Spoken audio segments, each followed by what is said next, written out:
Olá, pessoal! Bem-vindos ao terceiro episódio do Papo com Moda. Eu sou a Fabiana Marques, eu sou estrategista de imagem.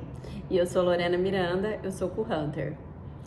Pessoal, se vocês acompanharam os episódios do Papo com Moda que já estão disponíveis aqui no canal, vocês sabem que a gente comentou já sobre a Semana de Alta Costura de Paris, a gente falou também sobre o Street Style da Copenhagen Fashion Week e comentou sobre as semanas de moda pronta, né, que é o Prêt-à-Porter, de Nova York e Londres. Ufa! Foi muita coisa mesmo, mas ainda não acabou, tá? Nesse episódio a gente vai falar sobre as últimas semanas de moda, que são as semanas de moda Prêt-à-Porter de Paris e Milão.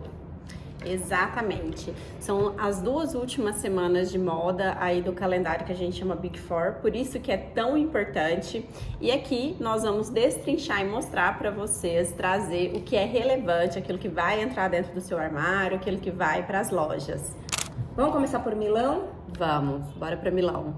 Bom, gente, Milão é importante destacar que dessa vez, na minha sincera opinião, a Semana de Moda não foi só sobre roupa, ela teve todo um contexto, né, mundial por trás. A Semana de Moda ela aconteceu sobre um pano de fundo muito importante, tá? A gente está falando aí de queda de consumo no mercado de luxo, o mercado chinês instável, as tarifas dos Estados Unidos, né, todas as negociações de tarifas, além de uma guerra, tá, iminente, num clima muito beligerante no mundo. Então, ou seja, um momento de incerteza global. E para quem acha que isso não impacta o mercado da moda, pensou errado.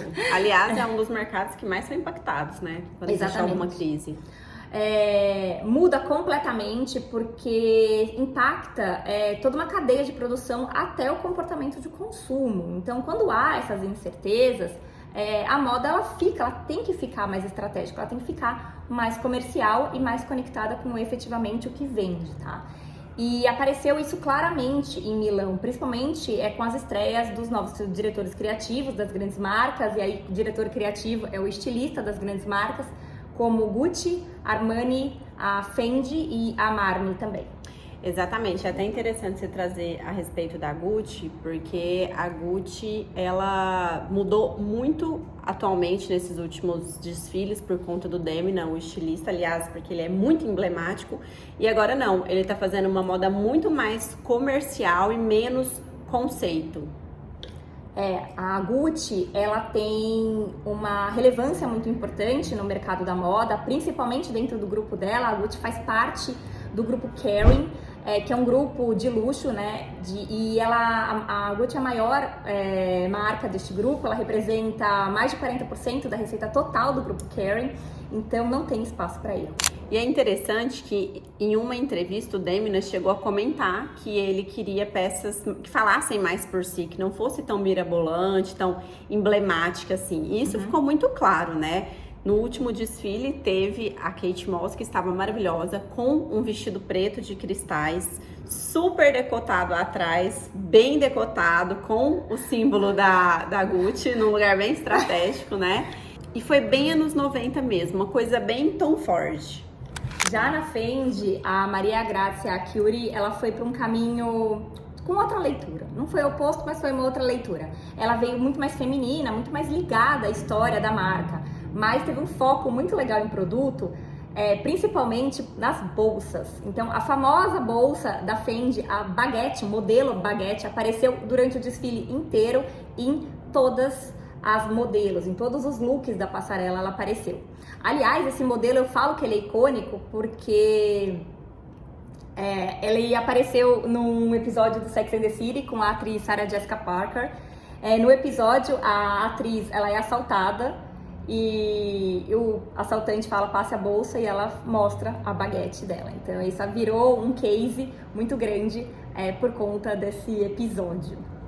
Mas tiveram outras estreias importantes também. Então, a Silvana Armani, ela é sobrinha, assumiu, né, a marca do tio, sobrinha do Giorgio Armani, assumiu a marca do tio, que faleceu ano passado, em 2025. E também a Mary Rod, que assumiu a Marni, mostrando que existe um movimento aí de transformação e renovação nas marcas italianas.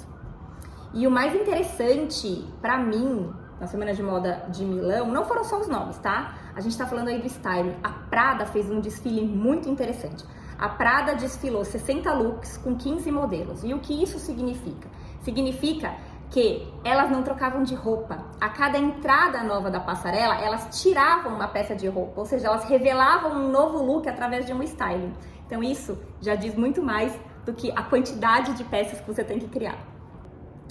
Agora, se a gente traduz as tendências de Milão de uma forma muito simples, tá? Lembra que eu comentei sobre o cenário instável? Então, essas tendências, elas falam muito sobre essa proteção desse cenário instável. Então, teve muito casaco, teve muita camada, teve muito look sobreposto, funcionando quase como uma armadura, tá? Então, é como se a moda estivesse dizendo assim, o mundo tá instável mesmo, mas eu me visto pra me proteger. Então, ao mesmo tempo, tem um lado de conforto. Então, texturas mais aconchegantes, lã, franjas, roupas, né, que abraçam o corpo.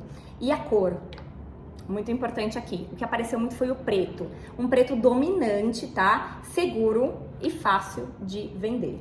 Exatamente. A Semana de Moda de Milão, ela foi muito honesta, né? Foi menos sobre ficar inventando moda, inventar tendências e mais sobre aquilo que é real, aquilo que cabe no nosso guarda-roupa, aquilo que é usável e aquilo que é comercial. Sim. Então, se Milão foi sobre resposta ao mercado, né? Deu uma resposta ao mercado, Paris é posicionamento. Gente, Paris é Paris. Paris fecha o calendário da Semana de Moda Prêt-à-Porter. E então ela não mostra só roupa, né? Ela define narrativa. Porque nessa Semana de Moda que estão as maiores e mais antigas casas de moda. A gente tá falando de Dior, Chanel, Saint Laurent, Schiaparelli, Louis Vuitton, Valentino, Chloé e a lista é grande, tá, gente? Então é aonde a moda ela vira influência e desejo global. E diferente de Milão, que estava muito comercial, Paris trouxe uma camada mais estratégica de imagem. Como? Como que ela trouxe isso? Foi mais no jogo de proporção, peças clássicas, blazer, casacos, saias. Mas de qualquer forma, vale destacar aqui que Paris é uma semana de moda muito complexa, tá, pessoal? Então, colocar Paris numa caixinha com cor, essa é a cor de Paris, ou essa é sei lá, a tendência de Paris. Não, é muito difícil. Porque Paris, ela traz códigos muito fortes das marcas, que são marcas, algumas centenárias já. Então, esses códigos, eles têm que refletir, e de fato eles refletem na identidade de cada marca e no desfile, tá? Então, é mais complicado de ver uma cor, uma silhueta muito predominante em todos os desfiles da Semana de Moda de Paris. Então, você vê, vamos lá, vamos pegar os códigos de marca. No desfile do Saint Laurent, você vê com looks muito usáveis, num sensual poderosérrimo, que sempre foi a assinatura de moda de Saint Laurent, a Chanel com uma silhueta mais solta, mais liberdade ao vestir, e a Dior, né, com os volumes e os casacos mais marcados. Então são detalhes de cada marca que constroem esse estilo e essa assinatura. Então a Semana de Moda de Paris, ela não tá muito preocupada em ser fácil, tá? Ela tem que ser memorável, pode até ser de uma forma não perfeita, mas ela tem que ser interessante.